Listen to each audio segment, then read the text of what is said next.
শরীয়তপুরে গিয়েছিলাম একবার, নড়িয়া। সে প্রথম বিশ্ববিদ্যালয় যখন থার্ড ইয়ারে সেকেন্ড ইয়ারে পড়তাম, ওই সময় যেতাম। ওখানে সুরেশ্বরে পীর আছে, সুরেশ্বর দরবার শরীফ। যে দেখি গেটে একজন বসে আছে, মাথায় সবুজ পাগড়ি, দেখতে তো ভালোই লাগলো।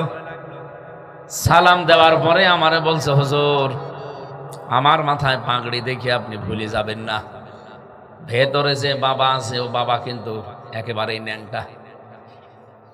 ওটা আবার ন্যাংটা সার মাজার বলে মানুষ, ন্যাংটা বাবার মাজার। কমিটির কয়েকজন ছিল, সাথে করে গেলাম। ভেতরে যে দেখি একেবারে পোড়া, কিচ্ছু নেই, শরীরে একজন বসে আছে। আমার দিকে দাঁত ছিটমিট করে তাকায় আর বলছে, ঘৃণা করবেন না, আমার ভেতরে মাল আছে। মাল যা আছে সব তো দেখা যাচ্ছে, নতুন মাল আছে এটা দেখা।